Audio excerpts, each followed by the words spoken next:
Hello and welcome to the Untranslatable podcast. We are here doing the big 5-0, episode 50, and we figured it would be fitting to talk about the 50 states in the United States of America. So we have a special edition coming out to you guys today. We're really looking forward to it. I think it's going to be a lot of fun, and there's quite a bit we have to talk about because there's a lot of states in the United States of America. If you're unsure, it's not 51, it's not 52. It's not 49, it's 50, just like our episode today. So, with that being said, what's going on, Jared? Hello, everyone. Sit back, get out your notebooks, start taking notes, because we will be talking about every state extensively. We don't want to leave anyone out. Only to be fair, we have to, and it's episode 50. That's a kind of a, not nothing. Yeah, I'd say it's a bit of a milestone. Yeah. Feels good. Does it? Yeah. I think so. Yeah. No, we're starting to hit the road much like we're hitting Route 66. Follow us on our journey along Route 66, going through every single state thoroughly. On Instagram, Untranslatable Podcast, Twitter, Untranslatable1. The number one, that's where I post songs of the pod. I tweet stuff, I retweet stuff from time to time, and I just scroll through it lurking. Lurking is always a good time. Or you can email us at the Untranslatable Podcast at do I say the Untranslatable Podcast? I always get nervous that I do say that. Or you can email us at untranslatablepodcast@gmail.com. No the. And tell us your Untranslatables. Tell us about some of your favorite states that you visited, some of your favorite experiences in the United States. That's what I like about the U.S. You know, we spend a lot of time saying not nice things about the U.S., I think. Mm-hmm. And one thing I really like about the U.S. is that you can get anything, like it has everything for you, whether it be geographically, whether it be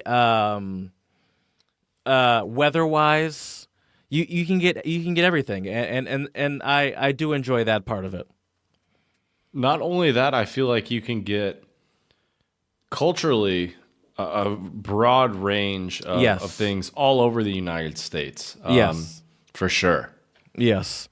Speaking of a cultural thing, I mentioned last episode that my piano teacher was really pushing a Christmas show on me. Uh-huh. And Chad convinced me to go, and I went. And let me just go through the whole situation. So first, what you had to do, it was from 6 to 9, and you had to park at Methacton High School, which was about a mile away, and they had buses that would take you from the high school to the church. It was at a church where this whole thing was put on. And I got to Methacton, and there were more than enough buses, so there was really no waiting, so that was good. And parked there and got on the bus and went there. And everyone was all friendly and stuff. It's like, oh hi, and I was like, your favorite. Well, I kind of expected it though. You're at a church Christmas thing. It's like, yeah. And so you walk in where the buses are. There's like an arch. While we're doing this, I'll take you on a little. I'll take you on a journey with photos, and I can send you some of these while we're talking. Perfect. But there's like a little archway that has lights and stuff in it. And I hate to say this, but all I could think was like other denominations are not fond of this. Like they just can't be. What do you mean, the arch? Not the arch, just the whole thing. So there were a lot of stations to take pictures. A lot of stations. So there were minions. Right, and your piano teacher was a minion, correct? She was on Friday. She was not there on Saturday. Okay, gotcha. So if you want to, I'm texting them to you if you want to look at your phone. Oh, so perfect. There were minions. Nice, I just got it. Mm-hmm. There was Pikachu. There were a bunch of superheroes. There was Batman, Superman, Black Panther. Nice. There were Disney princesses, and they had these very well lit kind of backdrops And then there was the great there was That I just got your picture of Pikachu. That's funny. yeah, isn't that kind of, you can see the face through it too. It's kind of creepy. Oh, And you're then right. That is creepy. There were also like there were also obviously the very elaborate like Christmas lights. I went far away. So I went kind of back far away a little bit, out of the premises, but still at the church, but in the parking lot, and I was taking pictures. And I was taking pictures from far away just so I can get a full backdrop of all the lights, just so you could see it. And it was an impressive. It was impressive, but so far, I will say this: so far, I had thought overhyped it a little bit. Piano teacher, okay? It's like there was free hot chocolate. That was cool. Nice. And so I walked around. Oh, and I showed you the Grinch. You didn't even respond to the Grinch. This morning I sent you a nice message. I didn't realize that was from. That was one of them. Oh my god! Wasn't that creepy? How creepy did that look? That's why I didn't respond, because I was like, "What the hell is this?" And I sent you "Merry Christmas" in Czech. Yeah, that was one of the things. There was this creepy looking Grinch, and I almost was scared I'm almost scared to put these pictures up on Instagram because this is Christmas, and these look like they should be up during Halloween. These are terrifying. Right. These are all terrifying. The lights are kind of nice though. Right, and also I feel like being a Grinch for Halloween would be a solid Halloween costume. Yeah, I guess so. I guess so. Oh Scare my God, the kids and shit. That is hella creepy. Oh my! I'm looking at it again. Yeah, Okay. When you sent me this, I was just like, "What are you sending me?" I didn't even know. Yeah. Oh, And that's I tried my hardest to make it clear. All the pictures I sent Chad were of the characters without any kids. I tried my hardest to get all the pictures in between when there's kids were being swapped in and out, so I didn't look like a creeper. That's fair. Take a picture of some other people's kids. Anyway, so I was a little there's more. So they had it perfectly kind of looped where it forced you to go in a specific direction, almost like walking through an IKEA. That was smart. And then so you walked around and they had kind of like this almost pseudo Renaissance fair kind of section. Okay. And there was a glass blower. And the glass blower was cool. Swear to God, he looked like he was making a crack pipe. And all the kids were just like, whoa. And I so wanted to turn to someone and be like, doesn't that look like a crack pipe? But I was like, well, I'm at a church. I can't. Right. Like, I'm joking, but it still kind of does look like he's either making like a bowl or something or like a crack Right. pipe. But that's it was kind of funny. cool. It was cool to watch the glass blower. There was a blacksmith. But I didn't watch him make anything because I walked up as he was finishing, and I think there was like a couple of minutes in between, so I didn't feel like standing around and just waiting for him again. And then there were like kind of guards there, like standing at the front. I didn't get any pictures of this. There were like guards, like in the kind of half armor suitage at the front, just standing there, and it was interesting. That was interesting. And then so at that point, still a little disappointed. Okay. And so I had to go inside. And I was a little nervous to go inside. One, just because it's like, well, I'm not going in to mingle. And I was like, is this it? Is that all? Did I drive all the way for this? And Right. I had also like, and so like I was a little like, I was like, well, I got to go inside. I got to go to this whole thing. I said I'd go to this. So I walked in, and there was a bake sale area, and I was like, I would support, but I'm not buying treats from. Like I don't want random treat. I don't know. People probably have cats walking all over their counter and stuff while they're cooking. And there were choir singing Christmas songs. That was kind of nice. Oh, that's cool. That's always good. I sent you pictures of that. And then, so I had mentioned light show, and I knew my Christmas teacher had said light show, my piano teacher had said light show. And I wasn't sure if she had just meant like light show as in like the lights I'd seen outside that I sent you. And no, that's not what she meant. There was an actual light show. So if you go into where I assume they have their normal sort of Church service? Yeah, thank you. I should know this. I've gone to church way more than you. That's true. That is true. I've gone my entire life. Where they have their church services, it's kind of like an old, like it used to be a basketball court, but it's no longer used for that anymore. And it's got a good production setup. And so nice. I actually got a video of it, and I can play some of it for you if you want. Oh, hell yeah. So this is how it started. It started almost as if it started with Christmas music and almost like an EDM show. And my first thought was, I even wrote this down. I was actually really nervous to write this down in a church, but I wrote down, just so I remember to say this. I wrote down that kids pay good money to do Molly and do the and watch the same light show and listen to the same music. So I'll play some of it for you, and you'll get the idea what I mean.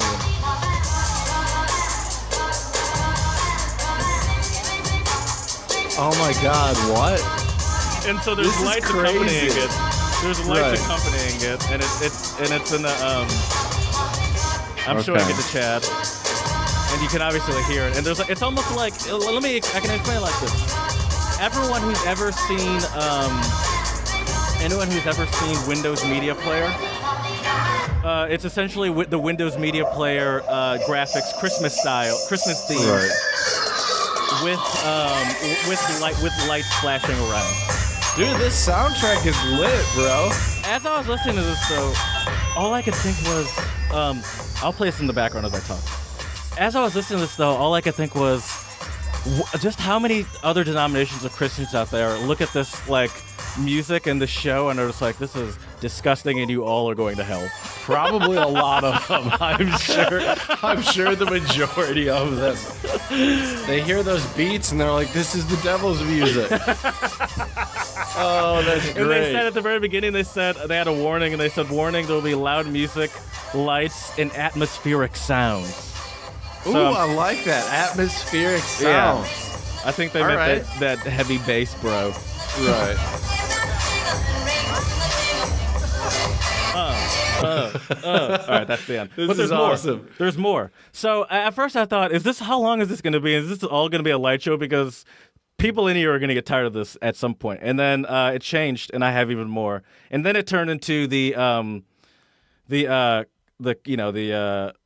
Christian part of it. Well, not this part. It's 5 minutes long, but I'll fast forward through. What? See, it's like that build-up waiting for the beat to drop. Ooh, that's cool. I like that. Chad, have you considered accepting Jesus Christ into your life? What? Have you considered accepting Jesus Christ into your life? Oh, sorry, I should turn down the music. Have you considered accepting Jesus Christ into your life? Apparently I need to, according to you, but I like this. This is interesting music. So I'm going to fast forward a bit. You know, you get the picture. Right. And so then there was... then it got kind of trippy, but So it got kind of trippy here. Let me pause it real quick. It got kind of trippy here. And at this point, it started turning into the message part of it. And I'm going to turn off this light so you can see it better. It started turning into the message part of it. And the way they kind of went into it was kind of creepy. They had like this zoom in of a 60s television, and they were like fast forwarding through time. Mm-hmm.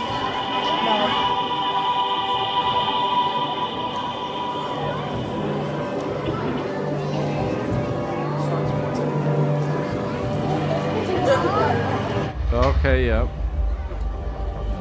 I'm like a movie soundtrack. Yeah, it's kind of creepy, isn't it? That is creepy. A bridge to reunite his creation with him.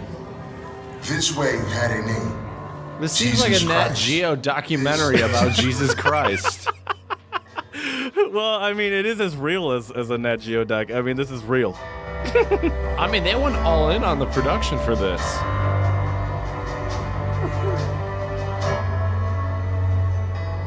I tell you what, if I watch that documentary, I might consider getting a little more Jesus in my life, maybe. A descendant of David.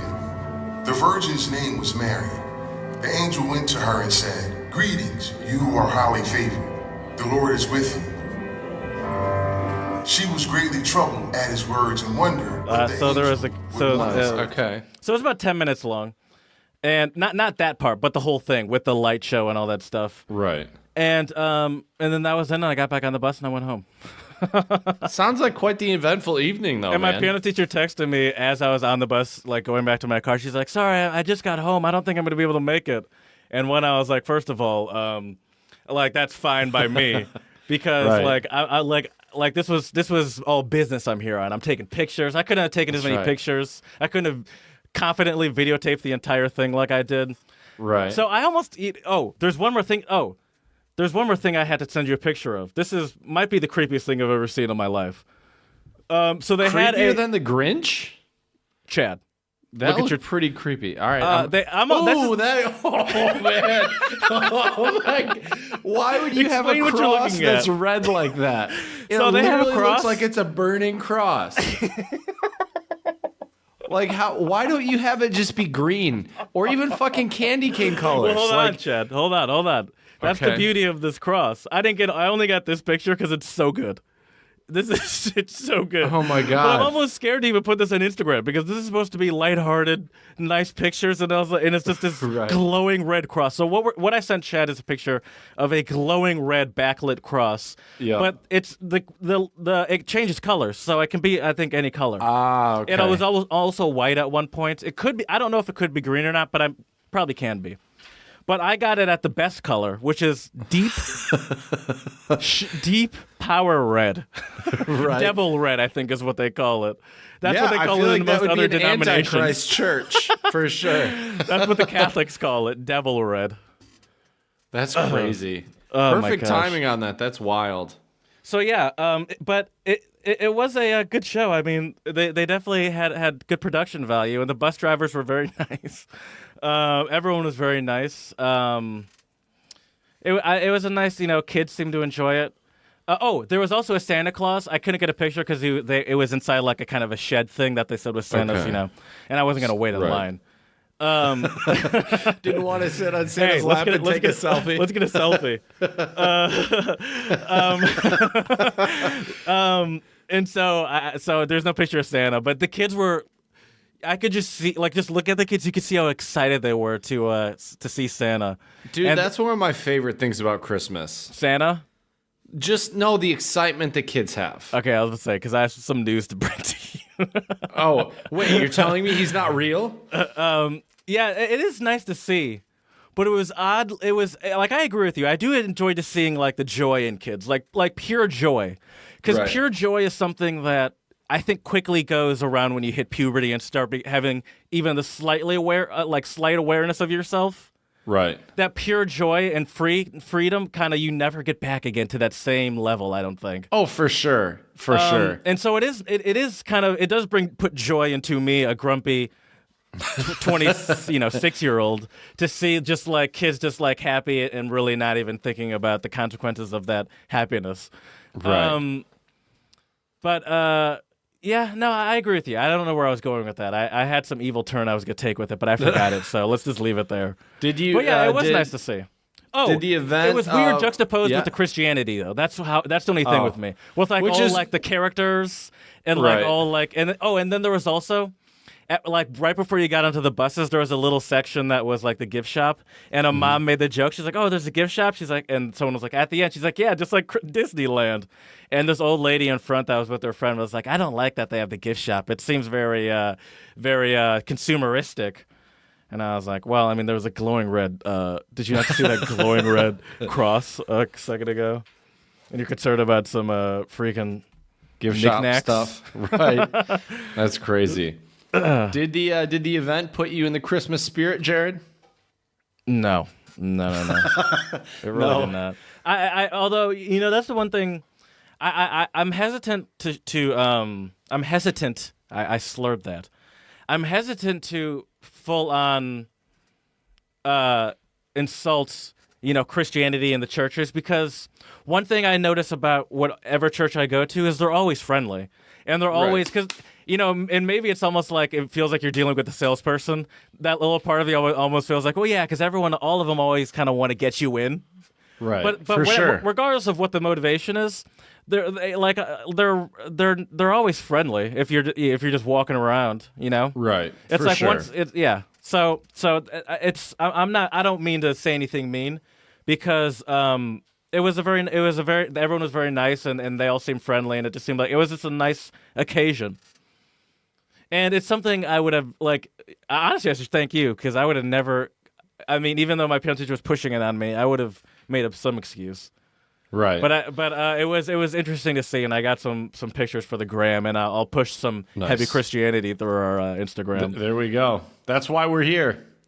It's not to promote language and culture. It's What it also is kind of interesting is I had just recently gone to I'd mentioned I'd gone to the Bird in Hand inns where I saw the play that was very heavily Amish influenced. Right. And it's just comparing how they, I assume, practice Christianity and live life. Well, no, how I know they live life in comparison to how this church, which was a mere hour and a half away, does it. Those Amish people would probably be like, you guys are like essentially, like you guys are doing devil, like you guys are inviting the devil into this place. Right. Yeah, it's sacrilege. They would probably view it straight up sacrilege for sure. You call this is Christianity? Right. I was like, I thought I was at a full-on dance club right now. Right. You know what's interesting, though, about spending Christmas time here in the Czech Republic? It seems like the majority of Czech people love Christmas, but I think we talked about this on the pod before, that the Czech Republic is actually the most, they have the highest population of atheists in any country in Europe. Oh, yeah, you'd mentioned that once or twice before, yeah. But do you notice the difference? I mean, because you live in, you're not a very, you're not a religious person at all. But you kind of grow up in a kind of, any kind of farm area in Michigan is probably also heavily, religious influence. I'm sure you grew up in a very religious area to an extent. Oh, for sure, definitely. I mean, I guess the difference is we have beautiful churches, but I don't see tons of people going to them. I'm also that's because you're in bed at 8 o'clock on a Sunday morning. That's what I was also going to say as well. But yeah, but it's nice to just see all the families walking around the Christmas markets. Check out our previous episode for some info on that. And it was just great. I went to a Christmas market with my friend David in his hometown, Hradec Králové, which is more towards the center of the Czech Republic. And we got this really good food called langoš. Did you ever try that when you were in Vienna? What is it? I'm not even. So langoš is like this really fluffy fried dough. They quickly deep fry it. They pull it out, and then they put garlic on it, cheese, and tomato sauce. And it's kind of like a salty elephant ear, I guess, a little bit. But man, it hit the spot the other day. Elephant ears are kind of overrated to me. Okay, fair enough. But I understand the appeal. It's fried bread. Who doesn't like that? Exactly. And then we had some svařák or mulled wine. That was really good. I think I've tried mulled wine now in Prague, Chomutov, and Hradec, and it was the best actually in Hradec. Okay. What's the difference? It was in Prague. Quick question. Yeah. You're like a little closer. Thank you. Better? Yeah. So in Prague, it was just too much spice. It was it was kind of weird. It would leave you with a slightly like a dry mouth spice. Almost. Okay. Yeah, too much spice. Oh, I understand. I understand what you're saying. So yeah. Yeah, and Chomutov, it was also, I guess, not as much spice, but it just seemed like it was the perfect amount of spice and wine at the Christmas market that I went to in Hradec. So is the spice offset with sweetness or alcohol or like actual wine? Probably. Well, I would assume either. Like what balances that? What's that balance that you're looking for? Probably either I would say either the sweetness or even the alcohol, depending on what time of the day it is and what we're trying to do later. But yeah, just depends. But I still, if you have a Christmas festival to go to at a church, wow, what mix would you like? Give me that extra rum. There was actually as I was going in on the bus, there was a hot sec where I was like, oh, I wonder if they have any like sort of like mulled wine or punch setup, and I was like, oh wait, this is a church. I don't think they're selling booze. You should have just brought in a flask of some peppermint schnapps and.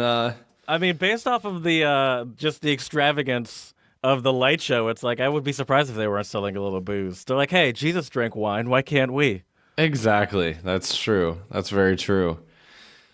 But yeah, and then that's awesome though. I'm glad you went, and it seems like it was quite an extravaganza. That's for sure. It was. So tell me about this other city though. You were in what was the city? It's called Hradec Králové. Tell me about it. And so in comparison to Kumatov, just in general. So it's double the size population wise. There's about 90 to 100,000. Could you note it was noticeably bigger to you? Oh yeah, because a couple times we took the bus. I've only taken the bus once here in Chomutov, and because I live in the center, I don't need to take the bus very often, unless I really I'm going on the outskirts and I need to get there quickly. Usually I just walk. It's like a 20-30 minute walk to get in the outskirts of Chomutov. Oh, okay. Whereas I was talking to my friend David, and he was telling me that Hradec, it might take you, if you're really booking it, it might take you an hour and a half. It could take you anywhere from 2 hours. Just depends. But it's a really nice city. There's two rivers, and they meet in the city. It's the Elbe River and the starts with a U. It's Elbe River and the I don't remember the name of the other river. But we went to where the confluence was, where the two rivers meet. And it was really cool because they had a bunch of ducks and swans, and they have these mammals. They're like beavers with no tail, and they're called like what are they called? They're called like a naturia or something. They sound like gross. That. Oh wait, nutria. Nutria. Dude, nutria are just giant rodents, man. Yep. They have those in Louisiana too. Really? I didn't know. Okay, I had never heard of them before. Yeah, I think they have they're gross looking. Yeah, they are. But Did you see? You saw them? Yeah. I saw them. Snapped a pic. Yeah, it's a semi-aquatic rodent. Yeah, they can get up to 12 pounds or more. They're big. But yeah, it's basically like a beaver without. Right, but yeah. Nice. Oh, go ahead. Sorry. Yeah, it is gross though. It is gross. Yeah, they're like a beaver with like no like beaver tail basically. Yeah, but beavers are kind of gross too. Right. But yeah, so I didn't expect seeing that wildlife, and where my friend lives, we got to walk around, and we walked by the university campus, which looked really modern and really nice. And actually, fun fact about Hradec, they have I believe the only pharmaceutical college in the Czech Republic. So if you study pharmacy, you go to Hradec Králové. Okay, alrighty, duly noted. Right, and then the other thing, there's this really cool street that they can I just say real quick? Yeah, whenever you say the name of the city, it just sounds like you're just like slurring over your words. And I went to Google the city for a second, and I was like, I can't even. I don't even know where to begin. Hradec, Hradec, Hradec Králové, Kralove. Hradec Králové. Oh, okay. And anyway, sorry. There's this street. So there's this street, and it's like it's kind of, you go through this like skinnier, older street, and then it's like a bunch of fast food places. So they had like a doner place, a burger place, but they also had a brewery there. And I actually tried some German beers, and they were delicious. I had a Hefeweizen that was with ginger. I know that sounds a little weird, but it was absolutely delicious. I like ginger. Yeah, I do too. And so you probably would have liked it. It was good. And the ginger made it kind of taste more like a wintry beer. I can imagine that. And then I had another one that was a Hefeweizen from Bayreuth, which is where Wagner has his famous Festspiel opera house. Okay. So that was good. Everyone. What's a Festspiel? Well, is that just the name of the opera house? That's the name of the opera house. I'm pretty sure. Yeah, and they built it specifically for his music, which is pretty crazy.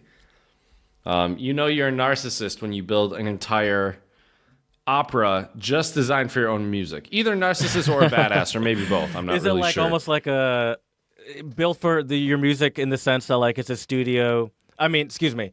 It's in the sense that like the acoustics are specifically set up Correct. For the keys you tend to play in, or like the Not only the keys, but the types of instruments used. Oh, So right, there's a lot of right. horns and things. wow. So yeah, it's I pretty mean, fancy. I guess if you have the funds, why not? Yeah, that's true. That's very true. But yeah, and then the last it's thing. like a lot of musicians have their own studios, Oh, for sure. I mean, but you if you couldn't record your music back then, so you got to play it for everyone. Right. Yeah, whole different process, that's for sure. Now you just go on SoundCloud and you're good to go. Drop a fire tweet, and then That's right under that, put your SoundCloud information. Exactly. But the other funny thing is, and you made me think of this earlier when you were describing the music and the vibe at the Christmas event you went to. We actually went to a club in Hradec called De Noche. That's hilarious. And dude, it was the first time I've been to a club in a while, and I definitely prefer bars. Yeah. Bars are more my speed. Yeah, me too. Me too. But it was crazy. They had this couple that had these like masks on, and they had like these light things that they were twirling around, and they were changing different colors and stuff. It was also pretty trippy. It's almost It like was- a cliche. Oh, for sure. It was. And it was also really funny. Like, one of my favorite things about going to a club, though, is doing the people watching. Oh, of course. I mean, that's the only thing I'm gonna do, because I'm not gonna like. I don't know. There's nothing else. There's nothing else to do for me to do there. You can't talk Right. to anyone. Right. Exactly. And I mean, if it's either you, if you don't want to go on the dance floor, then there's no reason to be there, in my opinion. I agree. I agree completely. And so what was funny, though, is there was this guy who I would guess was probably mid-30s.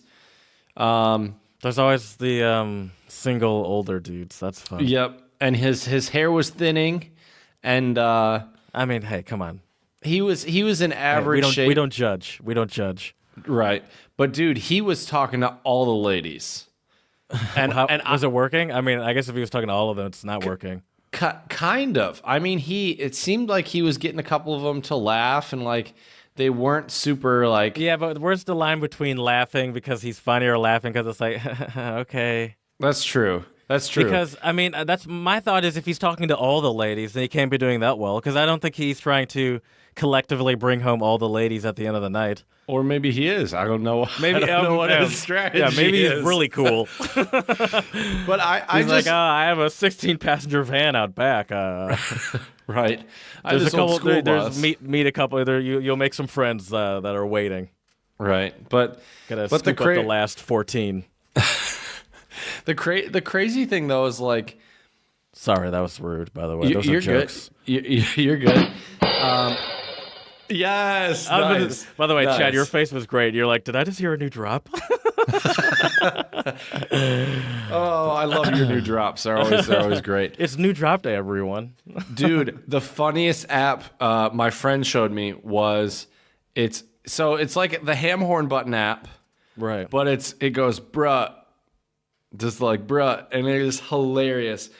By the way, all my drops are well, not all of them because I didn't actually use a drum to make those. But I that's the thing. I've seen drop things like that, but it's just like, when am I going to use these random like outburst things like that?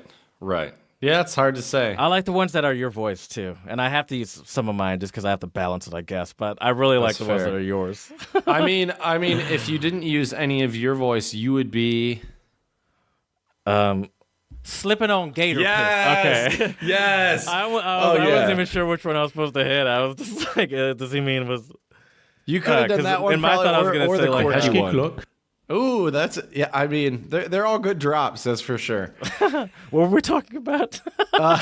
We're talking about the club and that guy. Oh, right. That guy. But there's always that guy at the club. That's always. I mean, 30's kind of young. To be honest with you, usually it's like someone in their 40s or 50s. Right. But the other thing is like, And also, can you fully hate on the guy? Can you? well, that's what I was just gonna say is I got to give that dude a shout out Okay, well, I wouldn't go that far. for. I mean, here's the thing though. He wasn't overly handsy, and it seemed like. But he was handsy. I mean, he was making moves on the ladies, but it seemed like he also, as Respected much their as you agency. can, yeah. Okay. I kid you not. I like that phrase. Yeah. So it was pretty solid, but Okay. But I think now it's time to I don't move on. talk to anyone, and I think I'm the polar opposite of him. Oh, sorry, I'm not crying. All right, I think it's... Oh, sorry, yeah, go ahead. It's time for some shout-outs. Some real shout-outs. That was not a real shout-out. Not really. That was a little baby shout-out. We're not giving him a certified shout-out. Right, for sure, yeah. He's not air horn or ham horn worried. Right. But yeah, so the first one I have is a shout-out to the Denmark-based AP Møller Maersk, which is one of the world's largest maritime shipping companies, and they are planning to completely or like eliminate the use of fossil fuels. Sorry, not fossil fools, but fossil fuels by 2050. Wow! And they are actually this is a really fuel cell or like hydrogen I and have batteries. I have no idea. I don't know how you could do that far with like ships. That's long distances. Right. Yeah, I don't know either. But what's or do interesting they mean on the sorry, or do they mean on the port, like within the like on the like where they do like the merchant marine work kind of stuff? It the people that actually work on the. It says the biggest part of that would make sense, right? And I can imagine that they want to switch to carbon neutral ships. That's the first thing by 2030, which I think is great. Yeah. And so that's I think that's the main thing. But here's a crazy fact for you, countries like that are also getting like reputations for having radical rules with electric cars and giving radical incentives. So I mean, it would make sense that they're transferring it to stuff that pollutes even more than cars do. Right.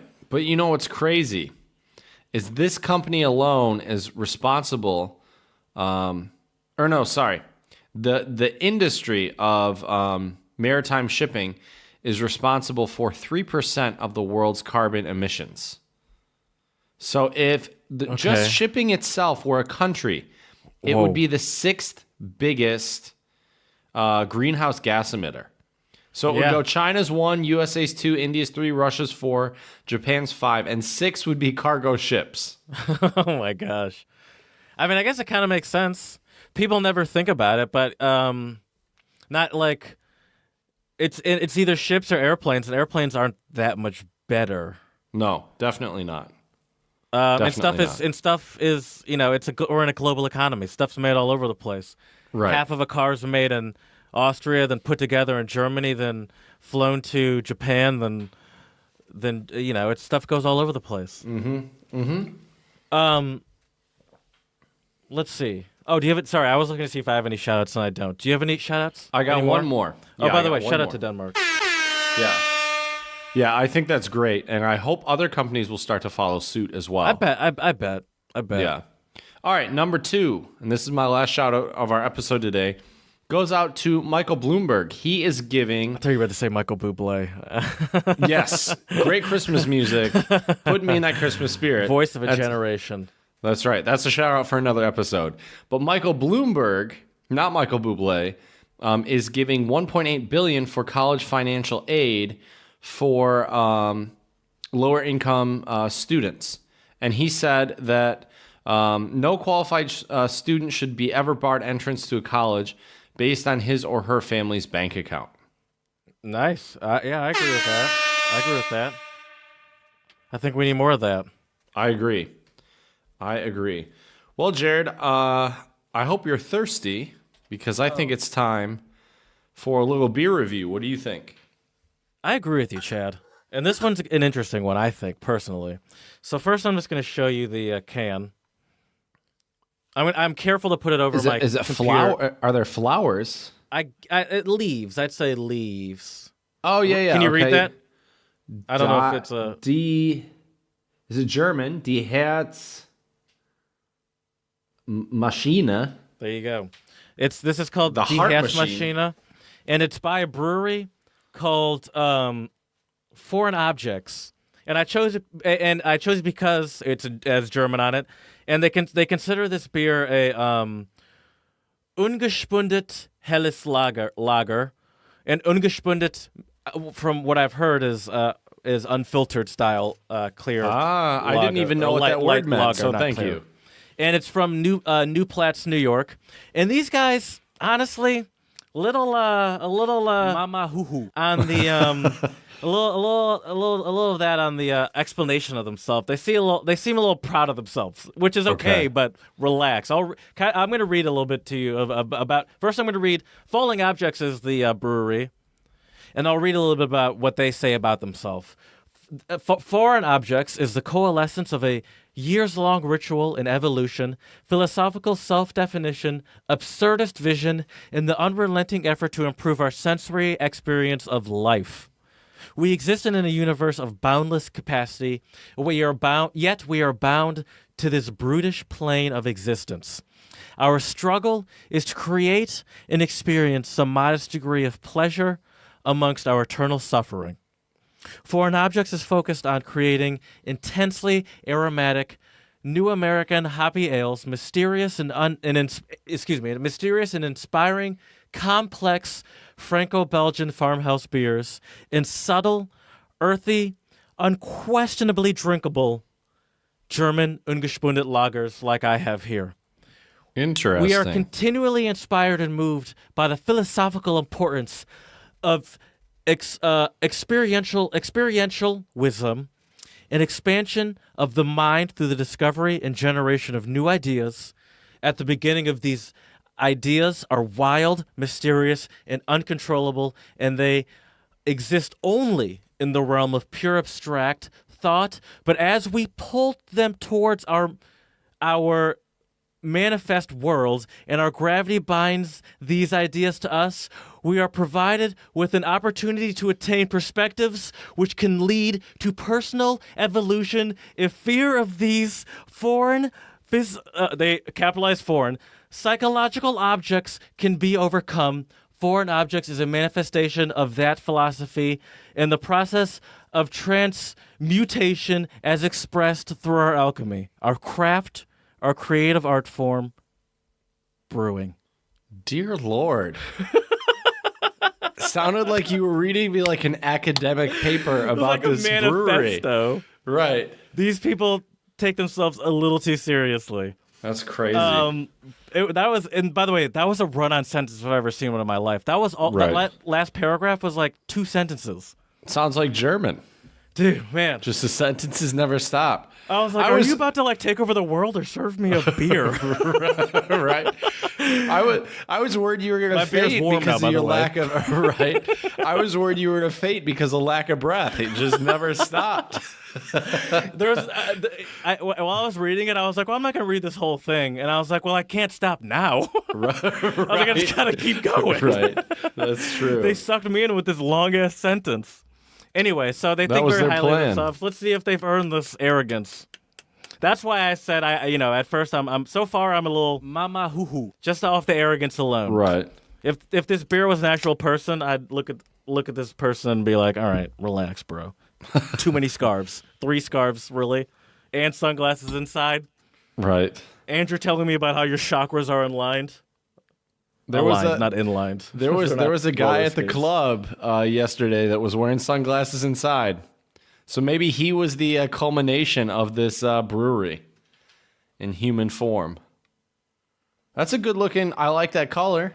It is a Helles. Oh, sorry, It is a Helles lager for sure. It's very hell, which is German for light. Mm-hmm. Ungespundet, which means unfiltered. So I assume maybe it's a little cloudier than a actual lager would be. I'm assuming. It is a tall boy, or I'm sure they would have an assassin come shoot me if I called this a tall boy. It is a 1 pint, 473 liters. So it would technically should be 475. So let's see how it tastes. Give it a whirl. I have no idea how it tastes, but looks wise, I'd say that's a good looking beer.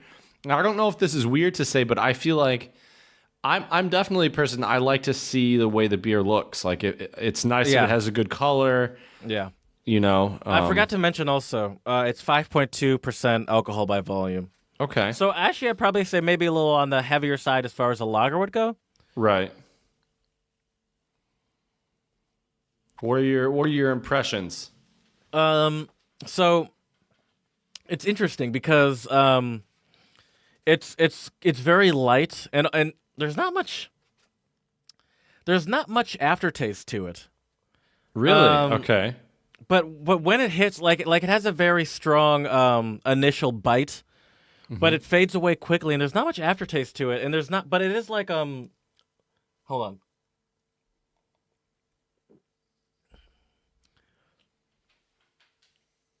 Yeah, it's I don't even know how to explain it.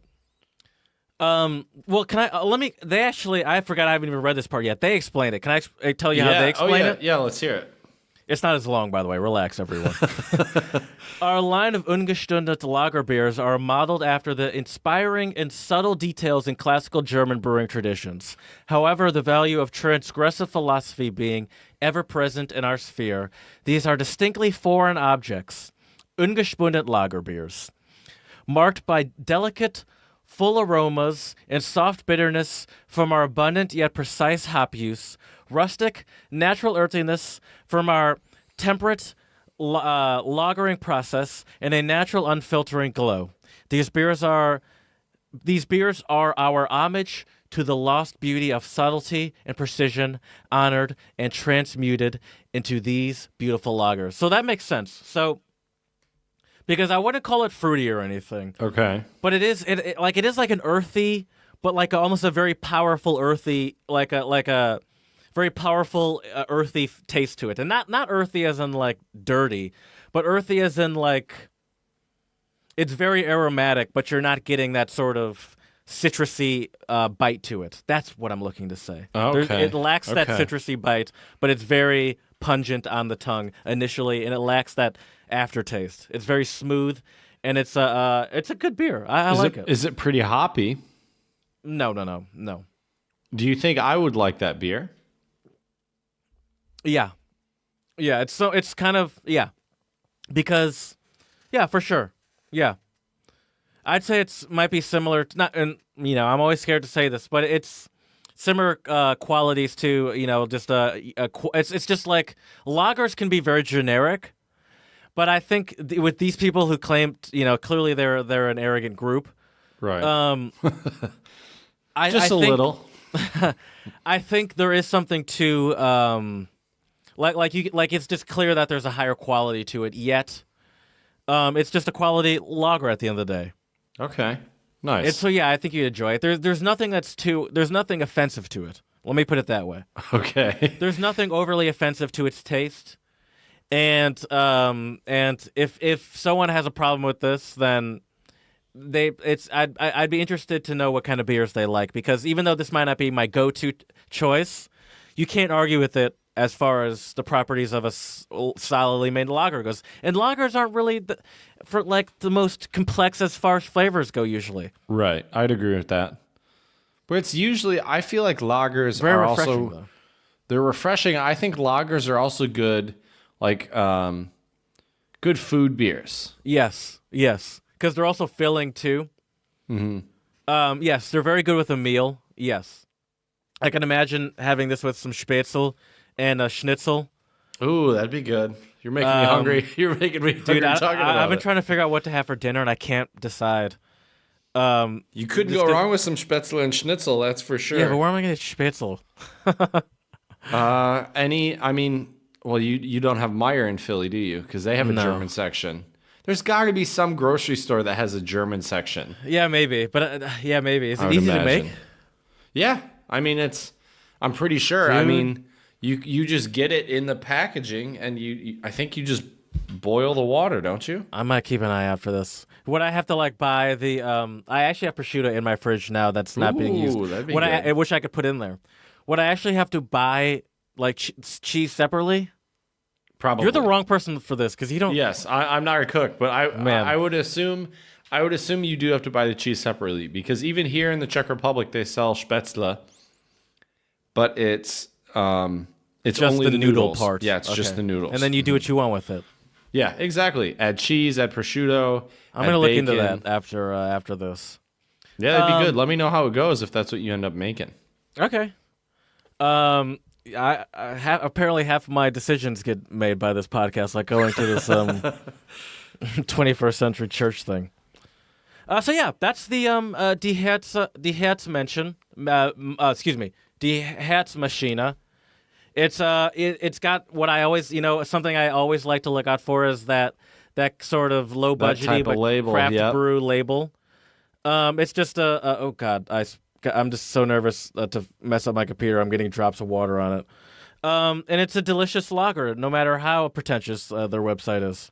I was just going to say, I'm surprised by the label based on how pretentious the brewery seems. Really? This label screams pretentious to me. I mean, the label, the design does, like what's on the label, but I feel like if you're talking the talk like that, you're going to have like a can like this where it's like it's actually on the can. It's not like a label attached to it. You know what I mean? Oh, Chad means like how you get any sort of standard can where the logo is fully. But I think that's their thing. They're like our process is so neat. Like we're doing something that is. I think there's something to that low budget style though, where it's like you're probably right. We're not doing what everyone else is doing. This is a process that takes longer, and we are not focused on just becoming the next Miller or the next whatever one of those giant conglomerates are. And so we put all of our money and emphasis into the product, not into the display. And we give you this art with leaves, German, ungespundet. Ooh, that's a good word. Herzmaschine. And they're from New York. That's a good word. That's like a bonus and early untranslatable. Right there, I would say. Speaking of untranslatables, I've never heard the term ungespundet. Yeah, I don't think it technically means unfiltered, but I think that's what ungespundet beers, ungespundet lagers are, as unfiltered lagers. But I don't know if it is a direct translation to unfiltered. If I put in ungespundet, the first thing that comes in is ungespundet Keller Pilsner. Yeah, and I believe that's the probably. I think it's unfiltered in German, referring to beers. Maybe. I think it's actually termed that. Oh no, okay. There is a German brewery that uses this term, but it seems like a lot of these. I'm just googling it. They're using. It's a German tradition. It's a German thing. They said they're honoring the German tradition of ungespundet lagers. But I'm seeing a lot of American microbreweries that are doing this, which makes sense. Good to know. You're teaching me some German today, Jared. Good work. So yeah, I think it is about that time. All right, Jared. Untranslatable owl doesn't lie. That's true. All right, I have one for you today, and it is Czech. Okay. And it is Umi vařit z vody, which means to cook something from plain water. To cook something from plain water. Start from scratch? Not quite. I mean, kind of, but not really. To like put it plain and simple, like to lay it out plain and simply. To be blunt, like here's the deal. No, it's more. I'm trying to think of an example. My examples are never as good as yours. I mean, I've been throwing out some stinkers recently. Let's see here. What would be a good example? Like, if, say, because I'm trying to not use one with like that's related to cooking, because then if you're talking about cooking, I would assume this does mean from scratch. But people also use this. It's not just a cooking idiom. I got one for you. So say we decide to open up some type of online merch sale or shop for the Untranslatable podcast, and the next day, check out the Untranslatable podcast cam show. Right, and so there, I would say that Jared, you have a knack for cooking something from plain water. Oh, you're great at cooking up ideas. Not quite. It means you have a knack for making something out of nothing. Oh, okay. Mm-hmm. Okay. That makes sense. I mean, I guess I was on the right track. Yeah, you were. Because I understand the concept of starting just with boiled water as far as cooking goes. Right. And then say you just start with boiled water and you finish with a beautiful stew of some sort. Exactly.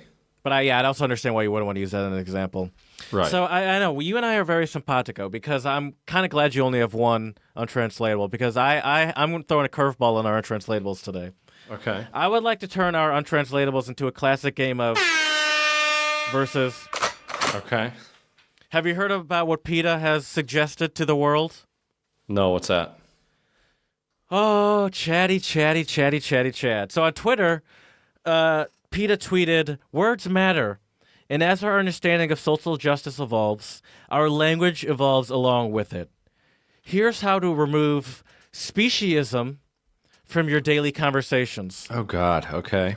So so PETA, which is People for the Ethical Treatment of Animals, I believe. Or if you want to irritate them, you can say people eating tasty animals. But obviously, that's not the correct acronym. Yes. Oh yes. And so they took some popular American untranslatables, as everyone calls them, and they gave some recommendations for some less speciesist options. Okay. So I want to know if you accept any of these. Okay. Because maybe some of them are, maybe some of them are, maybe, we might find all of this kind of foolish, but maybe some of them are like, well, I'd be willing to switch those out. All right. Yeah, I'm curious. We'll see what you got. So we'll start with kill two birds with one stone. What does that mean, real quick? Just real quick explain. Kill two birds with one stone means you accomplish two tasks or you get two things by doing one thing. So instead of killing two birds with one scone, how about one scone or one stone? Oh, there was a hint. Instead of killing two birds with one stone, how about feed two birds with one scone? You know what? I kind of like that one. I'll give it a thumbs up. I like that one. Next one is be the guinea pig, which just means to volunteer yourself. Or you're the first test person. And their recommendation is be the test tube. Nope. I'm with you on that one. That doesn't really work. Beat a dead horse? Couldn't understand why they'd have a problem with that. It's already dead. That's true. And that means But I guess their thing would be like, can I beat your grandma or something when she dies? And I'm like, to be honest with you, wouldn't really bother me that much. It'd be odd. I'd find it odd, but I wouldn't be like, now like, I don't know. It's no worse than what was happening in my piano teacher's church as far as disrespecting Jesus goes. Fair enough. I'm so glad my piano teacher will never listen to this because it was very nice, by the way. Let me make it clear. These are all jokes I'm saying, but I'm not a religious person, so I don't care either way. Right. I do want to explain to beat a dead horse for our non-English speaking listeners out there. So, or our non-native English speakers out there. So, to beat a dead horse just means when you're doing something. What I'm doing about this joke with right, ad nauseum, where you're doing something to the point where it's like, all right, just stop. Like the horse is dead. Point. Yeah, you don't have to keep beating it. Mm-hmm. Right. What does PETA say? Feed a fed horse. Now, my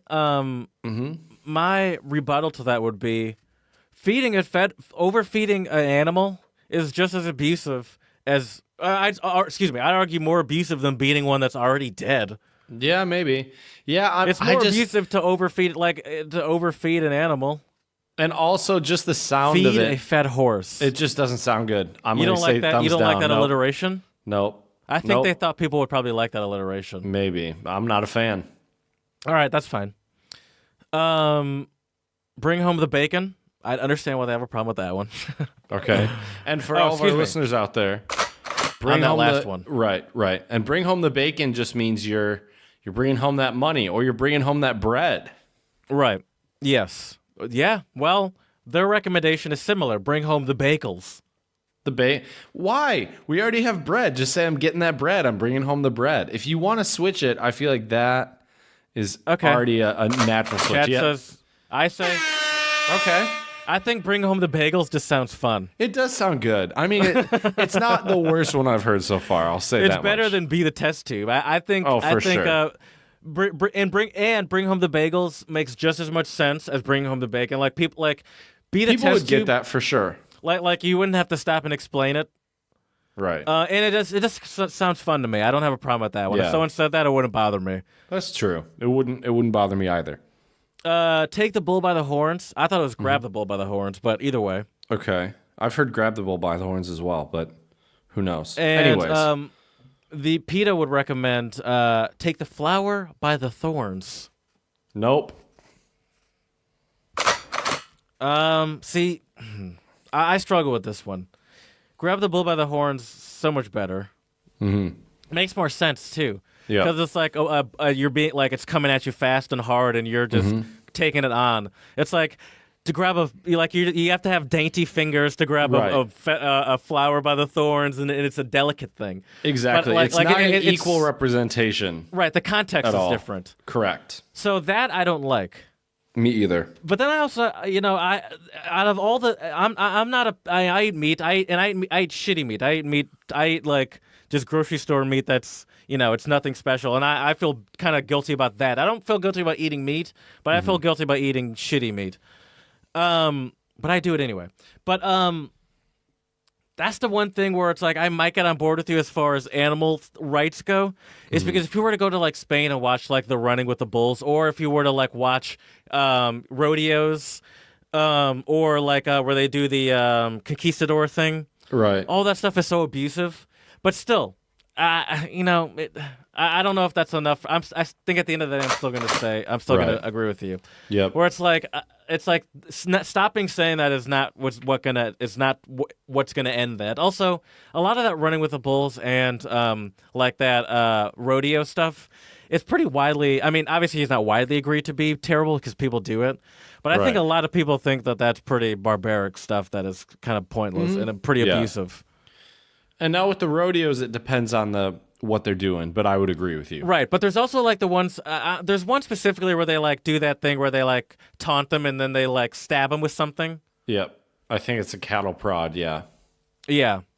So there's just like kind of needless abusive stuff like that. And then just the running with the bulls. I mean, it's worse for the humans, but it's still like, why is this a thing? Exactly. What other ones you got for me? Oh, that's it. That's it. All right, well, we are very simpatico because I'm going to give you some words now that are from different states. And some words, I'm going to tell you the state and give you the word, and I want you to try to guess what it means. However, some of these, you already know the meaning of the word because I think they're fairly commonly used in other states. So I want you to guess the state where it originated. Okay. You got it? Yep. All right, so the first word, could you tell our listeners what the word hella means?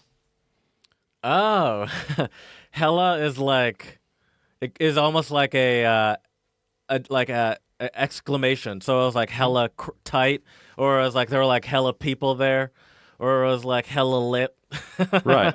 So it's an intensifier. I know where that originates from. Where? Sorry. It's an intensifier. Yeah.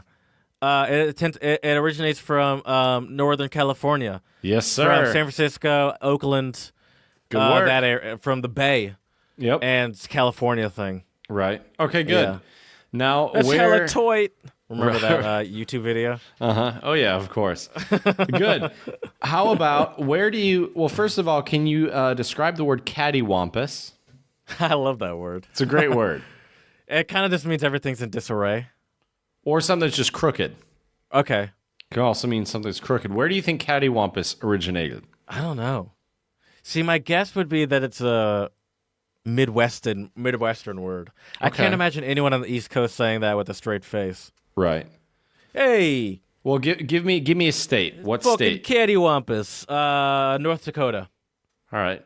It is Wisconsin. not North Dakota. It is Minnesota. Arkansas. Arkansas. Is that the Midwest?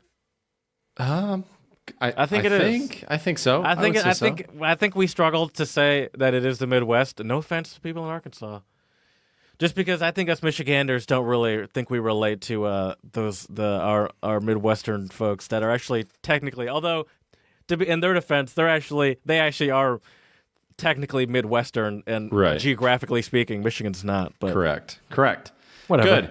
Okay, Jared. What do you think the term sourdough means? I'm not talking about bread here. Sourdough. Weed? Sourdough is a sourdough is a person. Sourdough is a person? It's a person from a specific state. Which state do you think that might be? I have no idea. Alaska. A sourdough is a native Alaskan. Oh, really? Mm-hmm. Where did the bread name come? How did the bread adopt that? I don't know. I just have the words. I don't have any really extra info about them, You're unfortunately. like, don't ask me any questions. Right. I don't know. Right. But yeah, so sourdough is apparently a term for a native Alaskan. Okay. What is a dagwood? It's from Colorado. What is a dagwood? I know it's a cartoon. It used to be in the Sunday. Is it? Well, I mean, you're shaking your head no at me. And I'm telling you it is. It is a cartoon, but that's not what this term means in Colorado. Well, I'm going to Google the cartoon. Is that cheating? No, I mean, I know the cartoon you're talking about. I know. I just want to Google it. Just maybe that'll give me some clues. Because I don't really remember it as. Oh wait, is it a sandwich? Yeah, it's a layered sandwich. Oh, because I just Googled Dagwood, thinking the cartoon would come up first. Oh, I never noticed that. So Dagwood is a character on the cartoon Blondie. Uh-huh. But when I Google the picture of Dagwood, the third picture is a layered sandwich. Yep, that's what it is. All right, Jared. So tell me about it. Wait, but where's this layered sandwich popular? Colorado. Oh, what's so special about it? That's, I think, just the term they use for the sandwich. It kind of just looks like a hoagie. By the way, it depends. The picture I see, it looks like a club sandwich. Yeah, I've seen a couple different ones when I just do Dagwood. I have family that live in Colorado, and they've lived there for some of them. I have multiple. I have two sets of cousins. Cousins with the one family, cousin with another family is what I mean by two sets of cousins. Right. And one of them have lived there for essentially all of his life, and I've never heard him once, and I see him all the time. I've never heard him once say Dagwood in his life. I bet you if you asked him, he might know what it is, though. I might have to ask him. I mean, I could text him now. You should. He'd probably answer. You should. All right. So this one comes from Delaware, and what do people mean, Jared, if they say they're bagging up? All of these sound like drug references. Like it sounds bagging up from Delaware. From Delaware. No Googling. I'm not Googling. No offense to Delaware, but I live very close to Delaware, and even I sometimes don't realize, like, I'll be like, oh, shit, I'm in Delaware. Like, if I'm going somewhere. Right. It's a very forgettable state, although they do great to have corporate laws. I don't know. I've never heard that term Bagging before. Bagging up means to laugh loudly. Do people say this? I don't know. This is a list. This is a list I got. I like the way you work it. No diggity. I like to bag it up. All right. So now I'm going to tell you a word, and you have to guess the state. Okay. So, Jared, can you explain to our listeners out there, what is a snowbird? Is that a skiing term? Mm-mm. Okay, it's not like a pretty person that skis. Nope. Okay, a snowbird. I like where your mind's at, but that's not. Is it actually a bird? No, it's a person. It's the way you describe somebody. I'll just tell you what it is.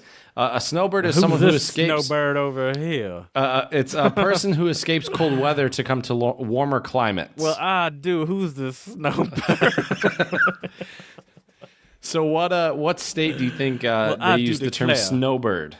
Louisiana, Florida. Florida. Uh-huh. Yeah. Ugh, that sounds like something someone in Florida would say. Right. I got me a snowbird from New York. She swears all the time. It's awesome. All right, Jared, where do you think this term comes from? The term brewski. I thought that came from like movies.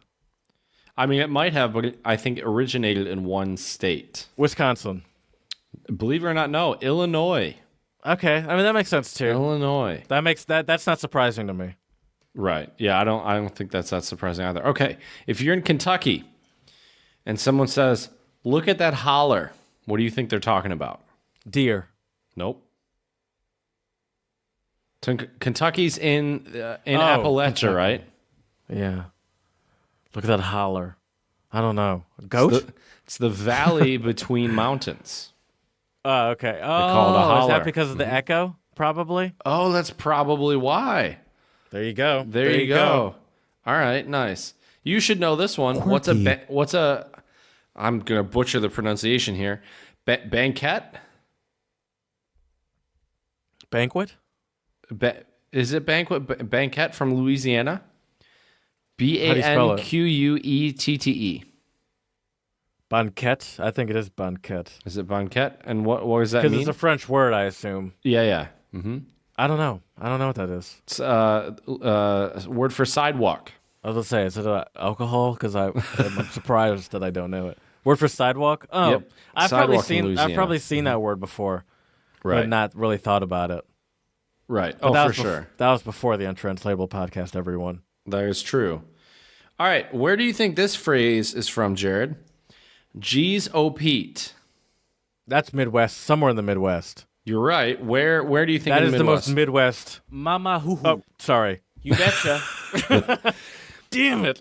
although ope is also pretty Midwestern. By the way, to be fair, just so everyone knows, this is harder than it looks. It's just a blank. My soundboard does not have the name. Oh, that is tough. I just have it all memorized. I'm impressed. Good work. I have the placement of everything memorized. So I made a mistake, okay? You're good. You betcha. So That's what I meant where's to say. Geez, oh Pete from? Is it from Wisconsin? It's from North Michigan. Dakota? Okay. I knew it had to be From somewhere Michigan. in the Midwest. Yeah. I almost felt like guessing Michigan would be like a trick question only because we're both from there. And I Right. thought you were trying to avoid it to some extent, but that doesn't mean you wouldn't mention it at all. Exactly. All right, Jared, if you go to Nebraska and somebody asks you if you're a waddy, what do you think that means? W-A-D-D-Y. I don't know if it's waddy or waddy. Is it offensive? No. Okay. It's a job. A wadi. Farmer of some sort? You're pretty damn close. It's a rancher. Okay. I was gonna say, I rancher. mean, there's only a few like popular go-to jobs Right. like that. Like it's like if you're in Michigan, you're pretty safe. If you're in the Detroit area, someone knows someone that works at either Ford, GM, or Chrysler. Everyone knows Right. someone that works at least Oh, one, for if not sure, for all sure. three of them. Right. So I'm going to test your brain a little bit, Jared, and see if you remember where this phrase is from. The phrase is toke, which means to give a tip or a token. I remember you mentioned this. Do you Was remember it where? Minnesota? Nope. Think of where would you give, where's a place you might give a lot of tips? You mean like a state or a restaurant or like a State or a city, very famous city where New people York? probably give a lot of tips. New York? The Los Sin Angeles. City. No, oh, right. Las Vegas, right. And I remember I made the comment. I wonder if it has anything to do with giving like a tip using tokens at a casino table. Exactly. So that's from Nevada. Right. So where do you think the term janky, which means like trashy or not good, where do you think janky is from? Massachusetts. You're not too far off. New Hampshire. Okay, I mean, there's a lot of similar influence in those places. Oh, for They're sure. right next to each other. So where do you think the term jug handle is used? And jug handle is an intersection that forces you to turn right or left. By the way, speaking of New Hampshire, remember I mentioned Nolan? Uh-huh. He's from New Hampshire, but he has like this hardcore Boston accent. Right. And he when I hung out with him a couple months ago or weeks ago, whatever it was, the accent was not there at all, really. Interesting. And I asked him about it. I was like, "What happened to your accent?" I wonder. At first, in my head, I was like, "Is this an offensive thing to ask?" And What did he say? Well, he said that he had moved back to Boston, and then he had like lived somewhere else, and he had just felt that it was like too much. And he kind of just worked it out of his he just kind of worked it out like over time because he just felt like it was too much. And I was like, oh, that's interesting. Yeah. And he seemed kind of surprised that I noticed. I was like, I noticed immediately. Right. He's like, hey there, how's it going? Accents are something I think you pick up on pretty quickly when you talk to somebody. Like when I visited my Austrian roommate Thomas, when we lived in Vienna, he spoke really clear German. When I visited him in Freiburg, it was like he was speaking like Wienerisch and like really strong Austrian German. Where is he from? From Vienna. Okay. Yeah, grew up in Vienna and now he lives in Freiburg. So Right. I know, But anyways, back to the little quiz. So a jug handle is an intersection that forces you to turn right and to turn left. Where do you think this is from? A jug handle. What state? Wait, that sounds like a Michigan U-turn. It's not a Michigan U-turn. Or excuse me, a Michigan left, not a Michigan U-turn. It's not a Michigan left. Well, Michigan left is a Michigan thing that people don't understand, but I think it's genius. A jug handle. Wait, explain how this jug handle works. You go right to go left? I think so, yeah. I'm not really sure because I've never been to this state. I need more explanation of how it works. I'm going to Google it, but tell me where it's from. New Jersey. Jug handle, New Jersey. New Jersey. All right. Mm-hmm. All right, let's see. Oh, okay. I've seen this before. So what it is... Yeah, I've seen something like this. And so you'll have like major streets, and what they do is it's like kind of like a fork to the right that cuts you off onto an easier path, like easier way to turn onto. So instead of making a left, I assume across a major intersection, it cuts you off onto a smaller street, and then you can easily make a left onto that smaller street, and then go straight through the intersection that you just cut off. Right. Gotcha. Okay. So I've been on some of those before. Okay. Nice. It is kind of weird if you've never been on them before. It's like, why am I like, what's happening here? Right. And so like those are one of those situations where you definitely just have to like trust your navigation, because if you've never done it before, which even though I live in very close to New Jersey, I don't drive there often. Right. It's like, oh, like what's it's always weird, by the way. How many different states have you like driven in? Like me myself, not that many. Yes. Okay. I've driven in a lot. Yeah, and it's you've so weird. been all over the place in the United States. It's so weird seeing the variation in how people drive, and just how the traffic is set up, and how like every town has their own traffic quirks. Like I remember I've driven in like the suburbs of Massachusetts, Boston, in Framingham, and like if you miss a left, you're screwed. Like you have to go way past it and do this whole elaborate U-turn thing, because it's like these pseudo freeway things. I've driven in Louisiana. People drive either slow as shit or fast as shit. There's no in between. People drive terribly. People drive terribly in Colorado, surprisingly.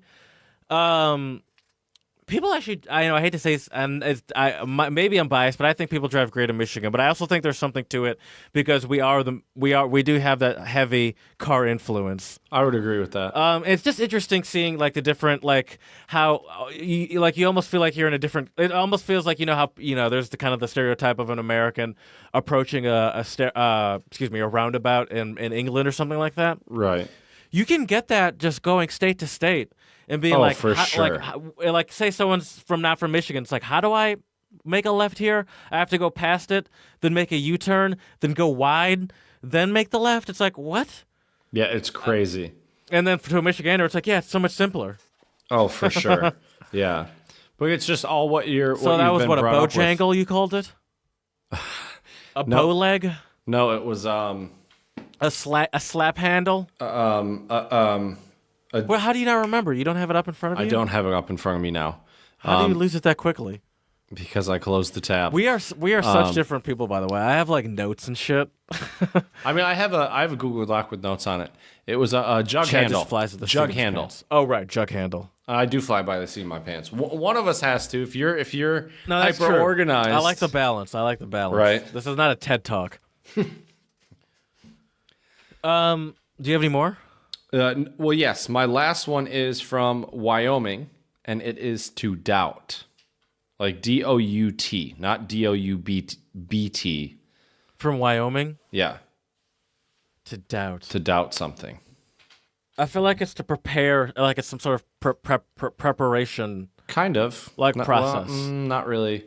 To doubt is to put out a fire.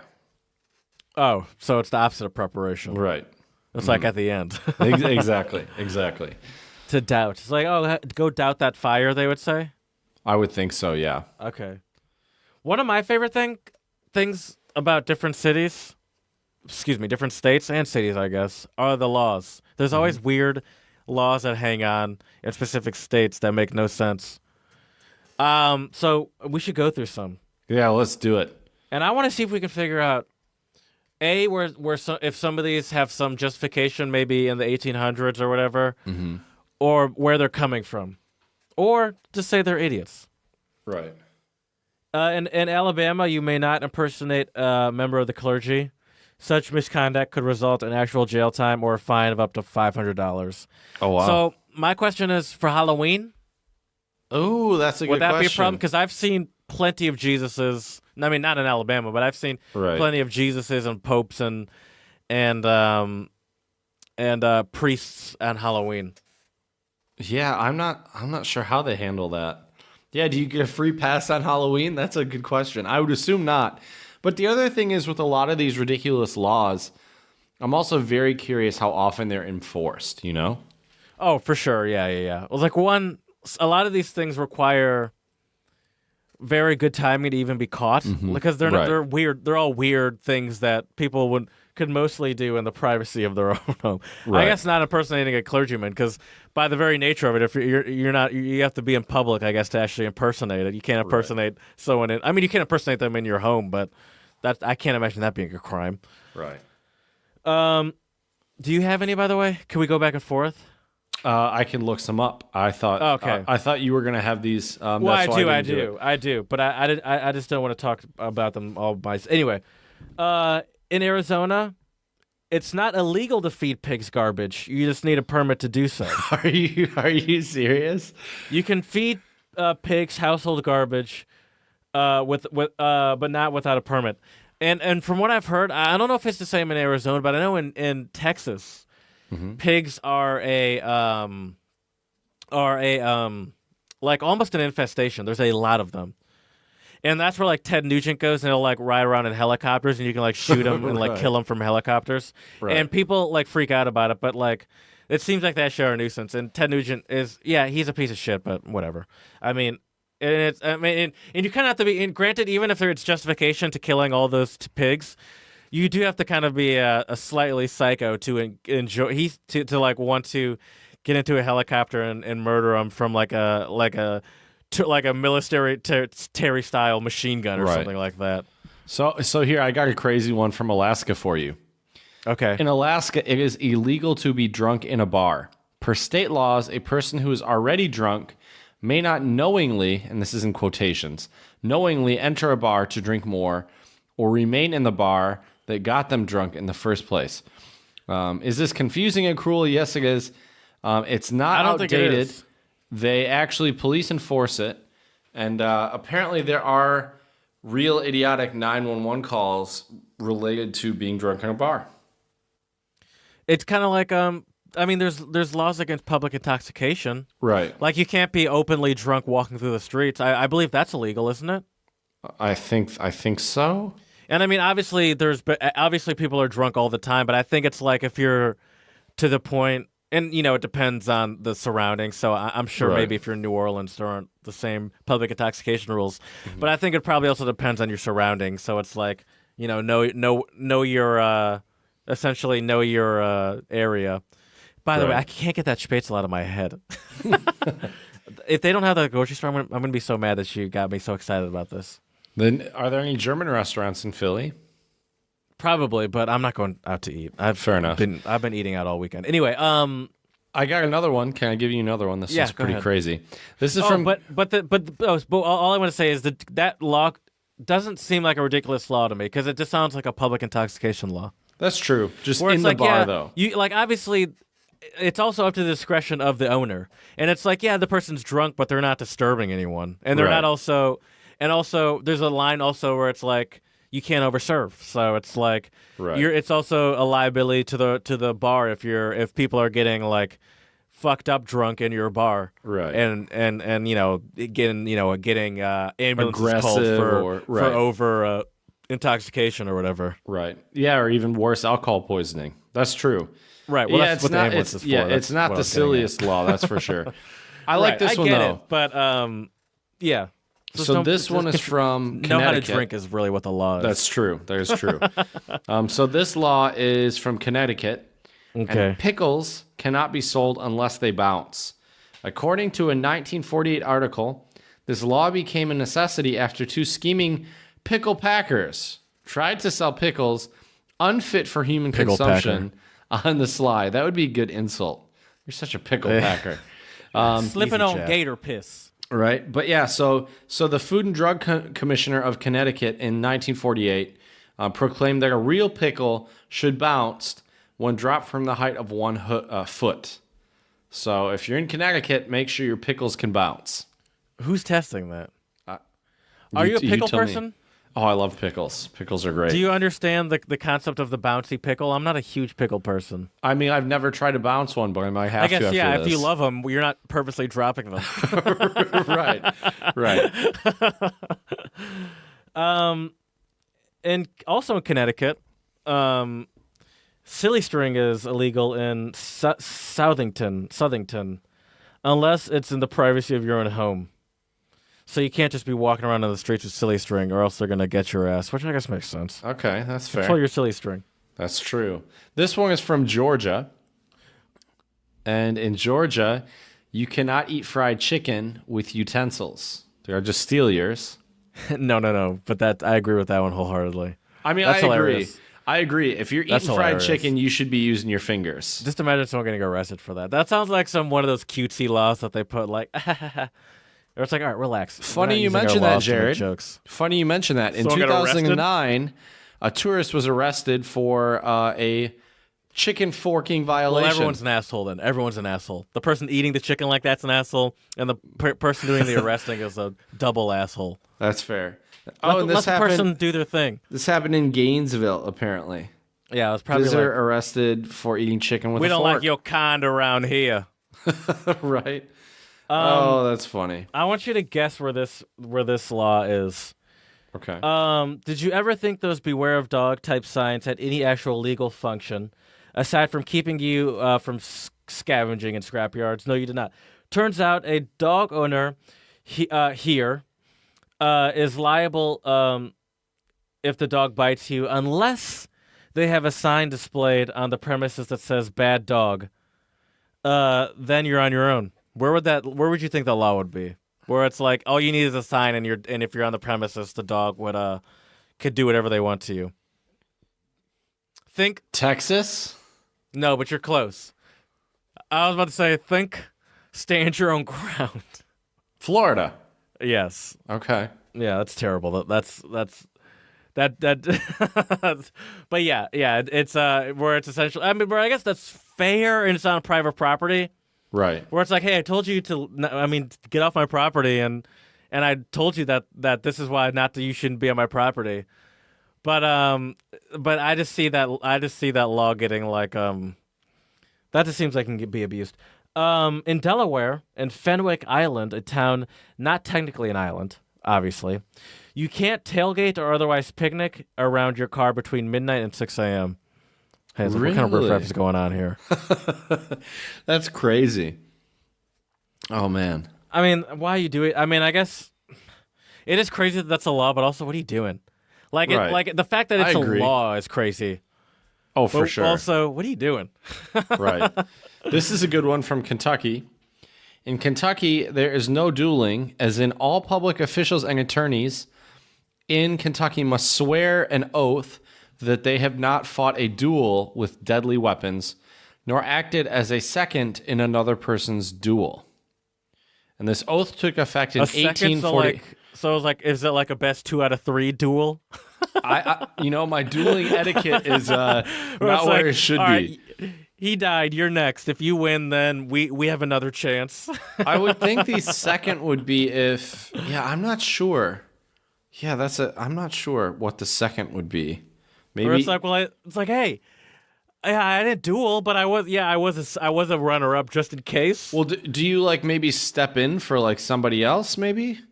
Yeah, maybe like your that's brother. Yeah, maybe that's what. I Or don't it's like, know. hey, listen, am I gonna be penalized because my brother is a dueler? Right. I didn't realize the rules, and they said that the next in line of kin has to step in, and they came to me. What am I gonna do? Right. Turns out I'm a good dueler. Okay, Right. This one's pretty crazy. I'm sure it is. How much do you think it costs if you steal someone's catfish or crawfish in Louisiana, Jared? What do you think the fine will be? $700. So this state law, crawfish theft. That's a specific. That's different than like they specify crawfish theft. Well, yeah, right here, I believe so. Crawfish theft in excess of $1,500 can land the offender with up to 10 years prison time or a $3,000 fine. Get the fuck out of here. Yep. What? Yep. So either way, that's crazy. Yep. I mean, that's a lot of crawfish, though. To be fair. Yeah, it's a ton, but still, don't be stealing it. Yeah. What are you doing? Black market? There's probably like a giant black market for crawfish that I have no idea about. Could be. You never know. All right. So in Idaho, in a specific county, it's illegal to throw snowballs. And if you aim it at someone's property, then you're liable for any damage. I mean, I guess that makes sense. That makes That's sense. dumb. That's in dumb. Massachusetts, no one, you are not legally allowed to dance to the national anthem. Say that again? It is illegal in Massachusetts to dance to the Star Spangled Banner. Are we allowed to kneel? Probably not. Probably not. Did you know? You can't dance to the Star Spangled Banner. Right. I would love to see someone that even try. There's no like rhythm to it. Right. Yeah, I don't know either. But guess what? In Michigan, until 2006, bounty hunting was encouraged. And wait, what do you mean encouraged? So like the local government police would be like, we welcome you to go after these people that we say are wanted. Yep. So in 1941, an act titled "An Act to Provide for the Payment of Bounties for the Killing." Oh, interesting. The killing of starlings and crows offered any citizen a bounty, 3 cents per each starling killed and 10 cents per crow. These are just both types of birds. Okay. So long as they were not people, right, not bounties on people, right? But bounties on birds, interesting. Bird bounties. That's right. Dog the bird bounty hunter. Dog the bounty hunter is not even allowed to carry a gun anymore because he has felonies. I did not know that. Interesting. In Iowa, imitation butter cannot be called butter or described with words butter, creamery, or dairy, nor can you market it with images of dairy cows. It must be marketed as oleomargarine. Iowa does not tolerate fake butter. I respect that. I do too. People are.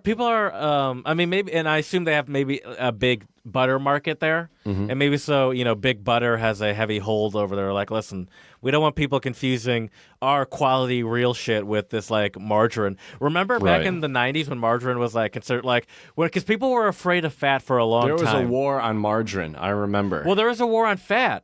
Right. Fat was considered to be bad for a long time. Like there was a long time where it was like non-fat was pushed as something that was good. Right. And now what we learned is non-fat really just means that it's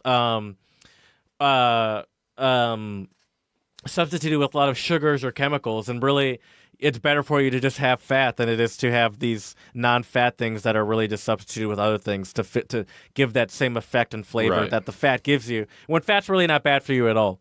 Oh, for sure. Yeah, it's not. And actually, there's a lot of healthy fats that you should eat, like avocado. Right. Sugar is bad for you. Carbohydrates are bad for you. Right. Which is sugar. But yeah. So, Jared, in Minnesota, it is illegal. It's a misdemeanor if you have a pig greasing contest where you grease a pig, you let it run free, and you have to catch it. Uh-oh. What's the statute of limitations on that? We might need to cut this podcast off right now. No. Right. That does not sound like a Minnesota thing. That sounds like something that should be a little bit further south. I agree. Or in Arizona or something, which is the south of the West. Right. Okay.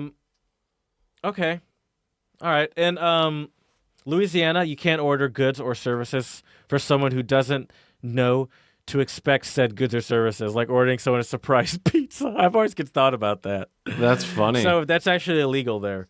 This has been but that's interesting though, because if the person's paying for it, are you not allowed to? So say it's a prank of some sort, but the pizza's paid for. Is that still against the law? I'm not sure. Because like that's a prank where it's like, hey, you might be pranking me, but you pranked me by sending me 10,000 or not 10,000. You pranked me by sending me like 30 pizzas. That's more pizzas than I'd like to have in my house, but I'm eating some of it. Right. Yeah. I mean, granted, I'm eating like a quarter of one of the pizzas, but yeah. So even if you do it, like, so even if so yeah, so yeah, it's against the law to even do it if you're paying for it. Apparently, Interesting. That's pretty crazy. it's unlawful to sell in Kentucky. It's unlawful to sell those dyed baby chicks you see around Easter, unless you, of course, saw them in a group of 6 or more for some reason. Really? Okay. Yeah, you can't sell 5 or less colored chicks, but you can sell more than 5. Okay. So I was like, hey, if you're gonna use these things, you better like go all out. Right. This is not for some of your backyard display. We expect this at giant churches that don't respect Jesus. That's true. This is I'm really banking that my piano teacher never listens to this because she would probably drop me as right. at this point. I've insulted Jesus, her church, Christmas, Yeah. Pikachu, the Poor Grinch, Pikachu. Minions. Oh man.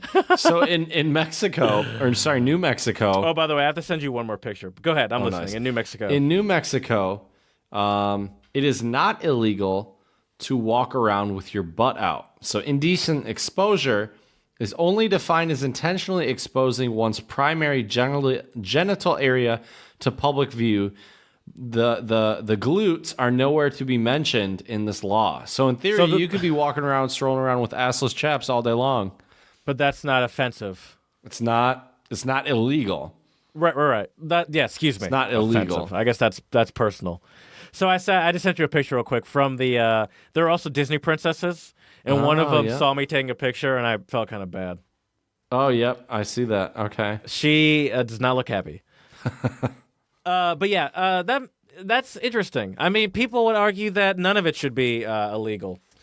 That That's indecent true. exposure is just an antiquated rule started by religion. Okay. Yeah, that's true. This false modesty. Right. There's nothing to be ashamed of. We all have penises and vaginas. I was about to say wieners and vajayjays, but I was like, if I'm gonna do this whole like bodies are normal, I should probably use actual terms. Probably. That's true. That is true. So it's pretty crazy. We all have winkle winkles and vajiggy jiggies. There you go. Oh my god. So in Oklahoma, it is illegal to wrestle a bear. I mean, they should probably just let that happen because you're never gonna win. There's no way you're gonna win. Right, that's true. There is no way to win. That's almost like saying it's illegal to commit suicide. It's like, all right, but I'm still gonna do it. Yeah, where are they going to put you in jail if you? Yeah, yeah. What are you gonna do after I've already killed myself? Where it's like you're essentially committing suicide if you wrestle a bear. Right. Also, who's like voluntarily wrestling a bear? Who doesn't? Who thinks they can take on a bear? Honestly, that sounds like something you'd hear about in like Russia. Wasn't there that? Speaking of Russia, well, I don't think it was Russia. But isn't there that one MMA guy, the guy that just beat Khabib. Conor McGregor? Yeah, Khabib. Wasn't there talk about his dad forcing him to wrestle bears or something? I have no idea. And there's like idea. videos of him wrestling like baby bears. Like there weren't full on grown bears, but I think Right. there are videos of Khabib Nurmagomedov wrestling baby bears Really? as like a Okay. kid. And I don't know if he's Russian. He might be from like Uzbekistan or like something like I'm that. not sure where he's from. But you know, Russian in anger. Let's see. He is Russian. He is Russian. And apparently his dad made him wrestle baby bears. And I do believe there's video of it. Interesting. Okay. Yeah. So okay. So let's talk about us. Forget these lists. Okay. What are some memorable states that you've been to? Some standouts. Some states that make you want to talk. That's the best way I can explain it. Whether it's good experiences, bad experiences, Right. places you'll never want to go Right. again, places you really want to go. Right. Okay. So my favorite state to visit That you've been to. that I've been to, yeah. My favorite state to visit that I've been to is actually probably for you this won't come as a surprise, Jared, but maybe for our listeners, is actually Montana. Okay. I love it out there. I mean, do you have family there, right? You have an uncle there? Yeah. Well, sadly, he passed away. But okay. Well, yeah. But sorry. It happened a few years ago. It's okay. But No, my cousins live. They inherited the house, and we meet up there. So you still go there? Yeah, Or yeah. you still have reason to go there. At least, Exactly. I guess. And honestly, even if I didn't have family there, I would still probably try to get out there once in a while, maybe. Is it a tough place to go? It's a tough place to go to without knowing someone there, though, because it's like, I mean, Probably. unless I you would want to say like, so. I don't want to say camp. That seems generic. Obviously, there are cities and there are like, Right. but I think probably one of the best parts about Montana is comfortably being in the middle of nowhere. Right. And so, for sure. you can camp, but I think there's something to like being in a house and opening the door and seeing like an intruded view of mountains, which I Right. assume you could probably get from a lot of places because like just the density of Montana is so low. Right. And it's gorgeous. I mean, the stars at night are so beautiful out in Montana, as long as you're not in a big city. One of my personal favorites, I think is an underrated, is North Carolina. And this, I even thought this before my trip there from a couple of months ago that I think might have solidified it. But the first time I went there was college visits. It was just me and my mom. Okay. And so I went to visit Wake Forest and Duke and UNC. Oh, so there nice. was some road tripping from area to area. I think the farthest separation maybe was 3 hours or so. Okay. Well, we Okay. also drove to Virginia, so there was more driving. So anyway, I saw a good bit of it, and it was just what I was fascinated by was just how green it was. Like, Right. it is so green, and it gives you almost everything. Like, it has the beautiful nature. There's mountains. Obviously, I went Right. hiking there. Right. And there's Smokey. I almost said Smokey Robinson again. Smoky Mountain National Forest, which is a very popular national forest. But there are also other national forests as well. And then there's also cities. There's Charlotte. There's Raleigh. Winston-Salem. There are actually like it's not just all forest and middle of nowhere. There's still cities and you can have big city feelings. Right. And I just like and I also like the weather. Like it'll get chilly, but you're never gonna. Not never, but you're not really concerned about snow. Right. You're not concerned about like if they're far enough removed from that kind of weather where if they do get snow, it turns into like some sort of national emergency. Unlike in Michigan, it's like, listen, if we need like feet before we start shutting stuff down, or else Right. or else people just won't go to work for months. Right. Exactly. Yeah. Yeah. It's nice when you can get that best of both worlds. Yes. Another one I went to, Hawaii, was amazing. Ooh, I've never been to Hawaii. I'm sure Hawaii would be awesome. I was in Maui. And we had our rental car was a Pontiac Sunfire, which no one cares about, but we did one of those trips where we like drove up through the mountains on those sort of tight roads, and it was gorgeous. And I remember missing the first couple days of 5th grade, maybe. And in my head, even as like a child, I was like, worth it. I was like, Right. what do you guys gonna teach me in this school? Right. That I like that's more useful than a couple days in one of the most beautiful places in the world. Although I do kind of always, I mean, not when I was in 5th grade, but I mean, there's this such as life. But like America stole Hawaii, but America also stole Texas, and America stole Louisiana at some point, and like America stole, like it was all stolen. Like you just keep going farther and farther back, and it was all stolen. So like I can only be so sad, and we can only. But this is such as life, and it is what it is to a certain extent. Right. I don't, I can't. But everything's stolen. That's how this works. Yeah. Unfortunately, yeah, you're not wrong. Another state state that I like, or at least city I like, is San Francisco, California, and San Diego. Yeah.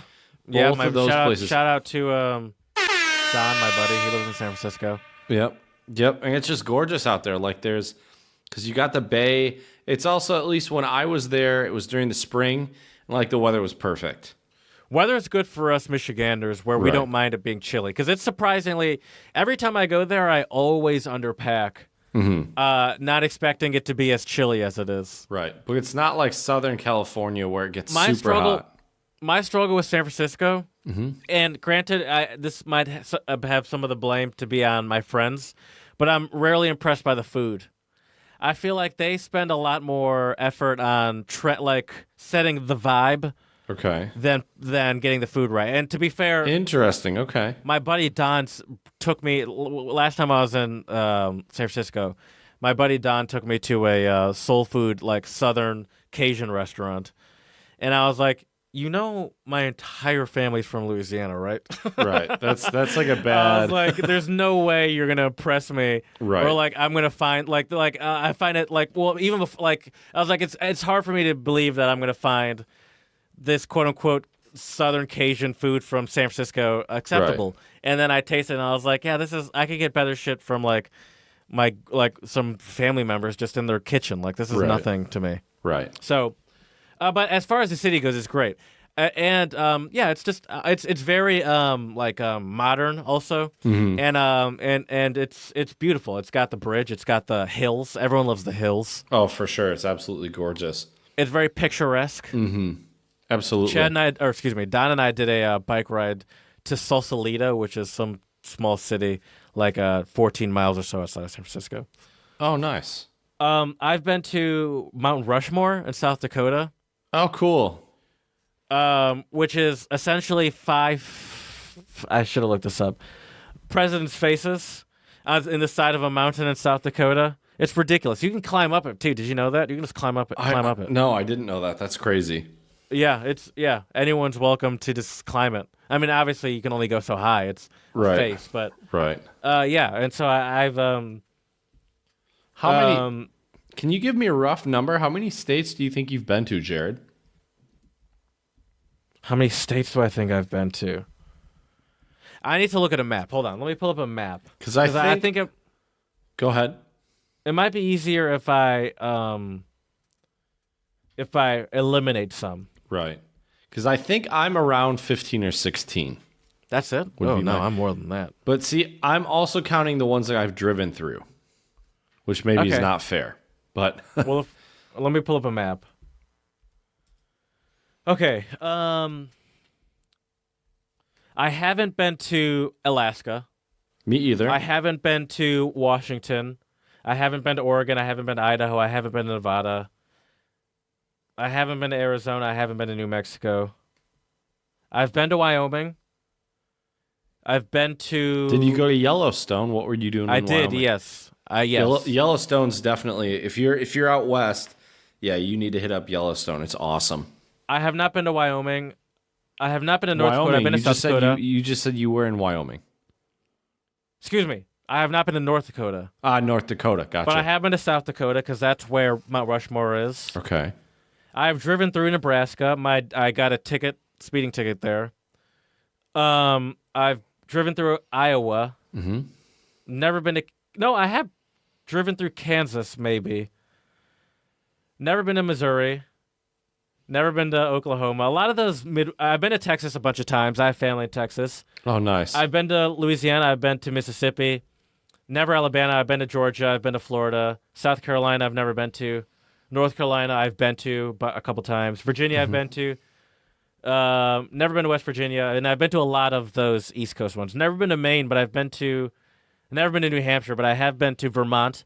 I've been to Massachusetts. I've been to New York, Pennsylvania, obviously. Oh, nice. Delaware, New Jersey, Ohio, Indiana, Illinois, Wisconsin. I've been Okay. to, so I've probably been to like half, maybe. Okay, that's pretty good. I've been to obviously Michigan, Ohio, Indiana, Illinois. Yep. So that's what 4. I've driven through Kentucky and Tennessee Yep, as well. yep, by the me way. too. Because I drove a Mini Cooper to Louisiana. That was not. Oh yeah, I remember my you telling me favorite road about trip. that. Yeah, Yeah. yeah. I've driven through Kentucky, Tennessee, Georgia. I've driven through Alabama, to be fair. Okay. I've been to Florida. Let's see here. I've been to Colorado, Wyoming, Montana, Oregon, me too. Washington, I've been to Colorado and Utah. and California, Wyoming. Arizona, and I think that might be it. Except Oh, and I've been to for- Hawaii. Yep, right. And I've been to Washington, D.C., which isn't a state. It's a district of Columbia. But I've been there. Right. I've been to I've West been there, too. Virginia. My sister used to live there. Nice. I've never been to New Jersey. Maryland? Have you been to Maryland? I have been to Maryland. Okay, me too. Yeah. Oh, I guess if you've been to D.C., you've probably been to Maryland. Right. Yeah. Good chance. Right. Yeah, they're not too far. So yeah, I think No. I'm around like 15 or 16 states, somewhere around there. People claim that they have that goal to hit all 50. Right. Yeah. I don't know if I really have that goal. I don't mind. See, I don't mind not going to some states. Like, I don't think I'm missing out by not going to. I'm not going to do this. This seems mean. That's Alabama. Right. Well, here let's spin it in a positive way. Are there any states you would like to go to that you haven't been to yet? Yeah. Which states? I think Washington would be interesting. Oregon would be interesting. I'd like to go like hiking or something through like Idaho. Okay. Or Washington. I think even more than Seattle. Like Seattle would be cool. Right. But I think even more than like in between those three states, Idaho, Oregon, Washington, I think hiking, camping, there's a lot of opportunity for that. Oh, for sure. That'd be cool. For sure.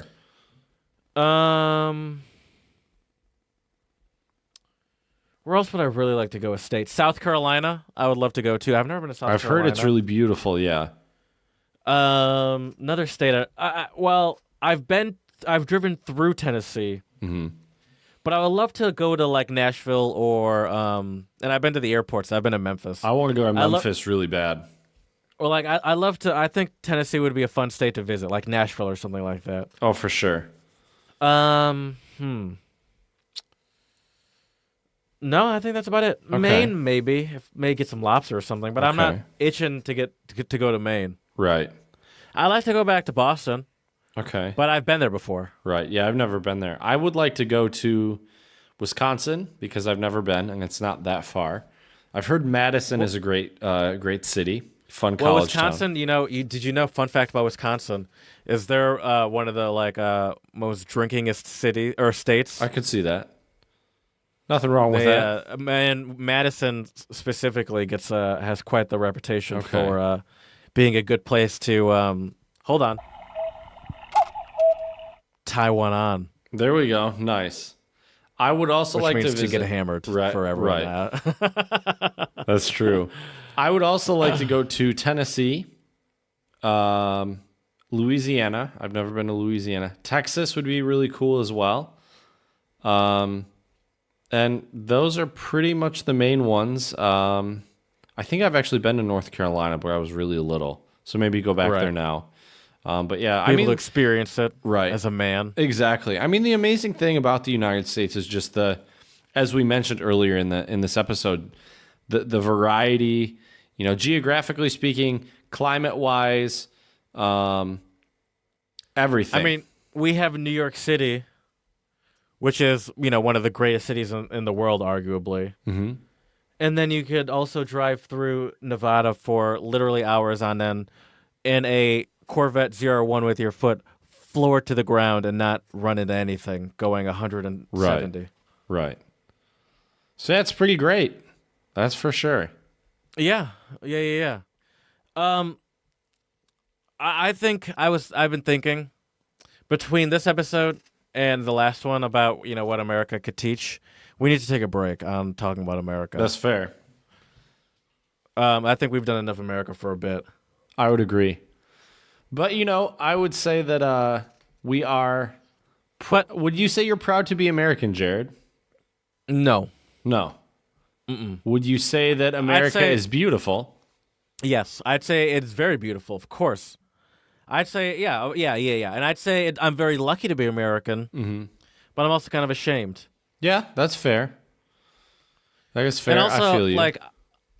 I'm a black person. I think there's a lot of there's a complication to being proud of being there's a complication to being black. Where yes, it's the land of opportunity for me.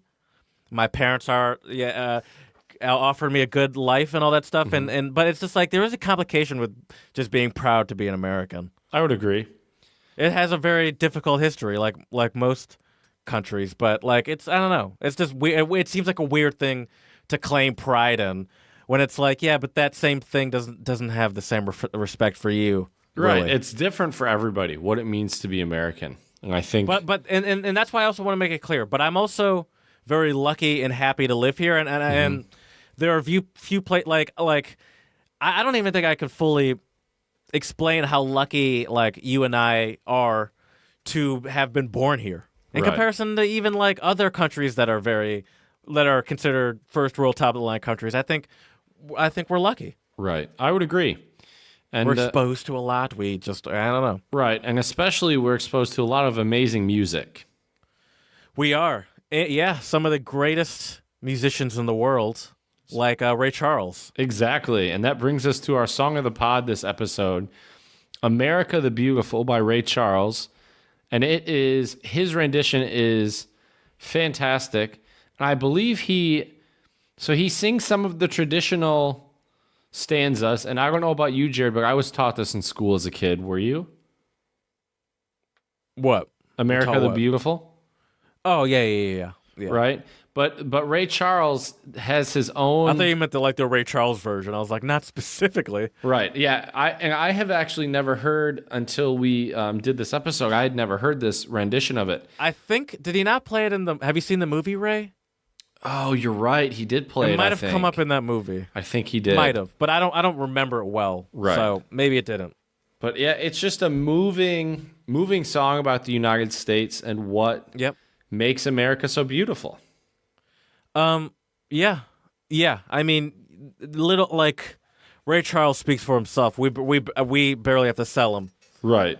Oh, for because, sure. Obviously he's a legend of the game. Oh, without a doubt. Can I before we go on real quick though, this is like 50 states, episode 50. Is there any reflection to be done for you or I guess, on the fact that this is episode 50? Anything to look back on? Anything you'd like to think about? That's a great... Oh, it doesn't feel like we've really been doing it that long. It's a great question. It doesn't.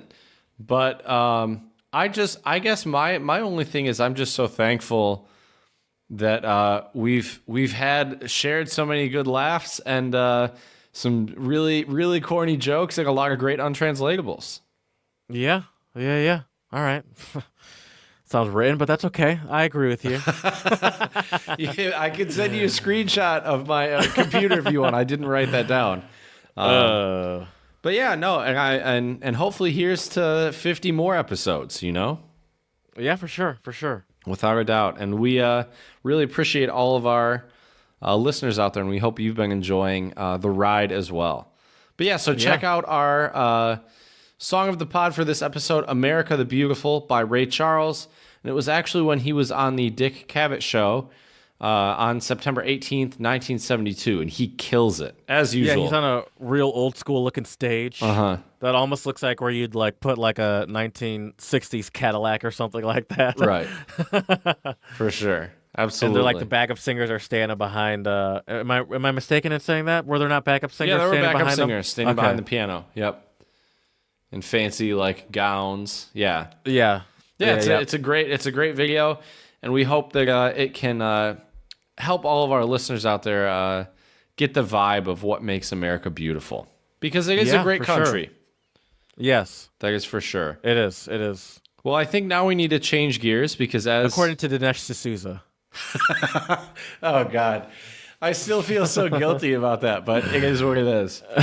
You learn something new every day, and I feel like we're generally learning something on the Untranslatable podcast. It doesn't bother me only because, and this might sound weird, but only because I knew who he was. Right. So it wouldn't bother me if later when I'm editing it or something, I Google it and I found out who he is. Right. Then I'd have a serious problem. But the fact that it was addressed right away, where it's Chad didn't know, that's fine. Right. It's at least we can openly make it clear that we don't support anything the guy says. Right. Exactly. While we're doing it.